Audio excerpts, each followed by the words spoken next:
Je comprends que vous, les titans, êtes des individus motivés, et je ne doute pas que certains d'entre vous imaginent déjà le jour où le luxe d'un jet privé, ou d'un super yacht, sera à portée de main. Ou encore l'embauche d'un personnel de maison à plein temps, voire l'achat d'une équipe sportive, juste pour le prestige. Oui, je fais référence à l'entrée dans le monde exclusif de ceux qui ont la chance d'avoir un compte en banque à 10 chiffres, les milliardaires. Je sais que cette aspiration est l'une des principales raisons pour lesquelles vous suivez cette chaîne. Mais la vidéo d'aujourd'hui est encore plus directement liée que d'habitude à la question toujours populaire de savoir comment atteindre le statut de milliardaire. En effet, j'ai fait des recherches, et j'ai découvert les secteurs d'activité qui ont produit le plus grand nombre de milliardaires dans le monde. En d'autres termes, les domaines qui présentent le plus grand potentiel pour vous permettre d'entrer dans ce club d'élite. Explorons ensemble les 10 secteurs les plus susceptibles de faire de vous un milliardaire. Restez donc avec moi jusqu'à la révélation finale, et vous découvrirez quel secteur d'activité occupe la première place. En outre, je vous donnerai un aperçu de l'évolution de ces secteurs dans les années à venir. Bonjour à tous, et bienvenue sur le Titan Cuirassé, une chaîne où vous pouvez apprendre sur l'investissement, les finances personnelles, la gestion de l'argent, la psychologie, et sur beaucoup d'autres sujets d'éducation financière, parce que les écoles ne vont pas le faire à votre place. Si l'un de ces sujets vous intéresse, ou si vous voulez apprendre à mieux gérer votre argent, et à jouir d'une plus grande liberté financière, n'hésitez pas à vous abonner, à me laisser un like, et à activer la cloche des notifications pour être averti chaque fois que je publierai une nouvelle vidéo. Sans plus tarder, plongeons dans le vif du sujet. 10. L'ingénierie. 4% des milliardaires ont bâti leur fortune dans ce domaine. Pour rejoindre leur rang, vous devrez inventer une percée technologique qui résoudra un problème auquel personne ne s'est attaqué auparavant. Quelque chose d'assez ingénieux pour révolutionner un secteur entier du marché. Prenons l'exemple de James Dyson, le créateur du premier aspirateur sans sac. Depuis, il s'est lancé dans d'autres produits, notamment les sèche-mains et les machines à laver. Grâce à ces innovations révolutionnaires, il a amassé une fortune de 16 milliards de dollars, ce qui fait de lui la personne la plus riche du Royaume-Uni. Si vous avez une idée brillante et la capacité de la concrétiser, il n'est pas nécessaire d'avoir des diplômes d'ingénieur. Étonnamment, James Dyson lui-même n'en a pas. 9. Les médias et le divertissement. La demande de divertissement ne faiblira jamais. Qu'il s'agisse de musique, de films, de télévision, de jeux vidéo, de chaînes YouTube, de livres, ou de toute autre forme qui émergera à l'avenir, ils occuperont toujours une place centrale dans nos vies. Il n'est donc pas surprenant que 4% des milliardaires aient fait fortune dans ce secteur. Grâce aux médias sociaux, les artistes ont aujourd'hui une capacité sans précédent à créer leur propre marque. Parmi les plus grands noms qui ont gagné des milliards dans le divertissement, citons Oprah et Jay-Z. Tous deux illustrent le fait qu'il peut être crucial d'étendre ses activités au-delà de son métier principal pour atteindre le niveau de richesse le plus élevé. Pour Oprah, cela s'est traduit par l'édition. Pour Jay-Z, cela s'est traduit par la mode. 8. L'énergie. Pendant des décennies, l'énergie a été un moyen fiable de s'enrichir considérablement. Dans les premières années de l'économie moderne, certains des premiers magnats ont amassé leur fortune grâce à l'énergie, comme le magnat du pétrole, John D. Rockefeller. Aujourd'hui encore, 4% des milliardaires sont issus de ce secteur. L'énergie est essentielle à notre vie quotidienne, et son importance n'est donc pas près de diminuer. Ce qui va changer, en revanche, c'est le type d'énergie dont nous dépendons. Le prochain grand essor sera celui des énergies renouvelables. Le monde s'oriente vers la durabilité par nécessité. De plus, les énergies renouvelables sont moins chères, et contrairement aux combustibles fossiles, leur approvisionnement est illimité. Ce n'est pas pour rien qu'on les appelle renouvelables. L'énergie solaire se développe plus rapidement que toute autre source d'énergie. Actuellement, elle représente moins d'1% de la consommation mondiale d'énergie. Mais d'ici quelques années, ce chiffre devrait atteindre entre 5 et 20%. Elon Musk a beaucoup investi dans l'énergie solaire par l'intermédiaire de SolarCity, la filiale de Tesla. Et il existe d'énormes possibilités d'innovation dans d'autres sources renouvelables, notamment l'éolienne, l'hydroélectricité, la géothermie, et les solutions de stockage d'énergie durable. 7. La mode. Vous ne vous attendiez peut-être pas à ce que la mode soit un secteur aussi important. Mais si l'on y réfléchit bien, c'est tout à fait logique. L'habillement n'est pas seulement une nécessité. Les gens dépensent volontiers de l'argent pour porter des tenues qui leur permettent de se sentir et de paraître à leur avantage. Pour beaucoup, l'une des principales motivations pour travailler dur est de pouvoir s'offrir des articles de mode de luxe. Il faut également tenir compte du fait que les grands couturiers peuvent exiger des marges importantes. En effet, les prix de la mode sont davantage dictés par la perception que par le coût des matières premières, ou la différenciation par rapport à la concurrence. Si vous trouvez la bonne formule, le potentiel de gain est énorme. La mode a créé 5% des milliardaires du monde, dont le fondateur de Nike, Phil Knight. Aux côtés d'autres grands noms comme Giorgio Armani, Ralph Lauren, Domenico Dolce, et Stefano Gabbana. 6. Les soins de santé. Naturellement, l'un des besoins fondamentaux de l'humanité est de rester en bonne santé. D'énormes sommes d'argent circulent dans ce secteur, que ce soit par le biais de paiements directs, d'impôts, ou d'assurance santé. Une part substantielle de ces revenus a permis à 6% des milliardaires de bâtir leur fortune. Il n'est donc pas surprenant que la pandémie ait propulsé encore plus d'individus de ce secteur au rang de milliardaires. Bien sûr, devenir médecin peut vous rendre riche. Mais devenir milliardaire? C'est peu probable. Le véritable chemin vers une fortune à 10 chiffres passe par les produits pharmaceutiques, le développement d'appareils médicaux de pointe, ou le lancement de chaînes de soins de santé privées. Les milliardaires du secteur de la santé les plus riches sont généralement des propriétaires de laboratoires pharmaceutiques. 5 des 10 plus grandes fortunes de ce secteur sont originaires de Chine. Mais l'élite du secteur comprend également des personnalités des États-Unis, de l'Allemagne, de la Suisse, et de l'Inde. Si vous avez l'expertise et l'ambition, vous avez la possibilité d'avoir un impact significatif dans ce domaine, quelle que soit votre origine. 5. La vente au détail. Qu'il soit effectué en ligne ou dans des magasins physiques, le shopping reste un élément essentiel de la vie. C'est pourquoi le commerce de détail occupe une place importante dans cette liste, 6,5% des milliardaires du monde entier. Cela dit, ce secteur pourrait générer moins de milliardaires à l'avenir.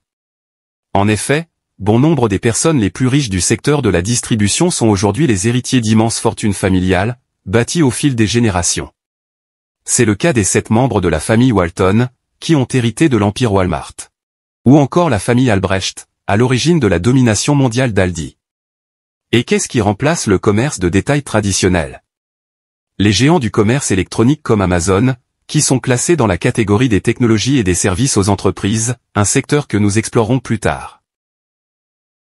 4. L'alimentation et les boissons. Quoi qu'il arrive dans le monde, le besoin de manger et de boire sera toujours présent. À l'heure actuelle, environ 8% des milliardaires de la planète ont fait fortune dans le secteur de l'alimentation et des boissons. Pour rejoindre leur rang, vous devrez trouver des moyens novateurs de produire, de préparer, ou de distribuer des aliments. Certaines des personnes les plus riches de ce secteur ont hérité de leur fortune, comme les membres des dynasties Mars et Heineken. Mais il existe également de nombreux milliardaires autodidactes dans ce domaine. Prenons l'exemple du Thaïlandais Danin Cheharavanon, qui a transformé le petit magasin de graines de poulet de son père en un vaste empire agricole, évalué aujourd'hui à 15 milliards de dollars. Ou encore le Chinois Zhong Qinggu, qui a bâti sa fortune grâce à Waha, un géant des boissons en bouteille, et dont le patrimoine net s'élève à 12 milliards de dollars. Enfin, il y a l'Américain d'origine mexicaine Daniel Lubetzky, qui a fondé la première bar Kin. Il a eu l'idée de goûter une barre aux fruits et aux noix lors d'un voyage d'affaires en Australie. Il vaut aujourd'hui 1,2 milliard de dollars. 3. Les technologies et les services aux entreprises. Quel que soit le secteur économique considéré, les entreprises modernes dépendent de la technologie. Elles l'utilisent pour les transactions, la communication, la logistique, la distribution, et bien d'autres choses encore. Et, bien sûr, la technologie joue un rôle crucial dans notre vie quotidienne. Qu'il s'agisse de divertissement, d'interaction sociale, de shopping, ou de covoiturage, la technologie est omniprésente. C'est pourquoi 9% des milliardaires ont bâti leur fortune dans ce secteur. Si ce pourcentage évolue, il est probable qu'il augmente. De nouveaux logiciels et matériels sont constamment créés, rendant les versions précédentes obsolètes à un rythme sans précédent. Et avec l'expansion de la 5G et les innombrables possibilités qu'elle offre, cette tendance ne ralentit pas. Un grand nombre des milliardaires les plus connus appartiennent à ce secteur, Bill Gates, Mark Zuckerberg, Jeff Bezos, et Elon Musk, la personne la plus riche du monde. C'est également un secteur de prédilection pour les jeunes milliardaires. La plupart des milliardaires autodidactes de moins de 30 ans ont réussi dans la technologie. Parmi eux figurent Evan Spiegel, le créateur de Snapchat, et John Collison, qui a cofondé la société de paiement en ligne Stripe. La clé du succès consiste à anticiper les technologies émergentes et à reconnaître les opportunités qu'elles offrent. L'IA, l'Internet des objets, les véhicules autonomes, la réalité virtuelle et la réalité augmentée sont autant de secteurs susceptibles de faire des milliardaires à l'avenir. Un autre domaine prometteur? La télémédecine. 2. L'immobilier. Ce secteur est essentiel car il répond à notre besoin fondamental de logement. Et avec l'augmentation de la population, la demande de biens immobiliers ne fera qu'augmenter. N'oublions pas que pour la plupart des gens, l'achat d'une maison est la transaction financière la plus importante de leur vie. Il n'est donc pas surprenant que l'immobilier ait créé d'énormes richesses, puisque 9% des milliardaires sont issus de ce secteur. Il existe de nombreuses façons de se lancer dans ce secteur. Vous pouvez commencer en tant qu'agent immobilier, ou encore créer une entreprise de construction ou fournir des matériaux de construction. La richesse de Donald Trump réside principalement dans l'immobilier. Bien que sa fortune d'un peu plus de 2 milliards de dollars soit éclipsée par d'autres magnats américains de l'immobilier, comme Stephen Ross, qui vaut 7,6 milliards de dollars, et Donald Bren, dont la fortune est estimée à 16,4 milliards de dollars. Enfin, les 5 premiers milliardaires de l'immobilier, tous originaires de Chine ou de Hong Kong, sont emmenés par Xu Jiayin, qui affiche une valeur nette stupéfiante de 37 milliards de dollars. Mais quelle que soit votre origine, si vous avez le bon état d'esprit et un peu de chance, l'immobilier est un excellent moyen de se constituer un patrimoine, car c'est dans ce secteur que les marges bénéficiaires ont été les plus élevées ces dernières années. 1. La banque et la finance. Prenons l'exemple d'une entreprise très prospère, quel que soit son secteur d'activité. Son succès est dû à une personne qui a compris comment allouer le capital et le faire fructifier. En faisant les bons investissements, cette personne n'a pas seulement construit l'entreprise, elle a aussi bâti sa propre fortune. La banque et la finance sont à l'origine de la création de 15% des milliardaires dans le monde aujourd'hui. Certains y sont parvenus en étant des investisseurs privés, tandis que d'autres ont fondé des sociétés d'investissement. D'autres encore ont fait fortune en tant qu'investisseurs en capital risque. Warren Buffett est largement considéré comme le plus grand investisseur de tous les temps. Avec une valeur nette de 134 milliards de dollars, il est actuellement la 7e personne la plus riche du monde. Eh bien, les titans, nous voici arrivés à la fin de la vidéo d'aujourd'hui. Mais bien sûr, je veux connaître votre avis. Faites-moi part de vos commentaires ci-dessous. Et parce que vous êtes resté avec moi jusqu'à la fin, j'ai un bonus pour vous. Vous pensez peut-être que la meilleure approche consiste à choisir un secteur dans cette liste et à travailler aussi dur que possible, n'est-ce pas? Eh bien, ce n'est probablement pas la meilleure stratégie. Bien que ces secteurs aient statistiquement le plus de chances de produire des milliardaires, il faut garder à l'esprit que les milliardaires sont issus d'un large éventail d'entreprises. Si nous devions discuter d'une formule infaillible pour devenir milliardaire, à supposer qu'il en existe une, vous pouvez être sûr qu'elle n'impliquerait pas de choisir un secteur au hasard. Une bien meilleure stratégie? Suivre ses passions. La plupart des personnes que j'ai présentées dans cette vidéo n'avaient pas l'intention de devenir milliardaires au départ. Je n'ai pas besoin de vous l'expliquer. Cela représente environ une personne sur 4 millions sur la planète. En ce qui concerne les milliardaires autodidactes, ils ont tous fait 2 choses essentielles. Premièrement, vous ne serez pas assez motivé pour travailler de longues heures ou avoir des idées qui changent la donne, si vous n'aimez pas vraiment ce que vous faites. Deuxièmement, une fois que vous avez identifié votre passion, vous devez trouver un besoin non satisfait auquel personne d'autre n'a répondu. Je ne peux pas vous promettre qu'en suivant ces étapes, vous deviendrez milliardaire. Mais elles pourraient bien vous permettre d'en faire une bonne partie. J'espère que vous avez apprécié cette vidéo et qu'elle vous a apporté quelque chose. Si c'est le cas, n'hésitez pas à vous abonner, à me laisser un like, et à activer la cloche des notifications pour être averti chaque fois que je publierai une nouvelle vidéo, car j'en ai beaucoup d'autres de ce genre à venir prochainement, ainsi que des résumés de livres, et d'autres choses amusantes. Merci d'avoir regardé, et passez une bonne journée.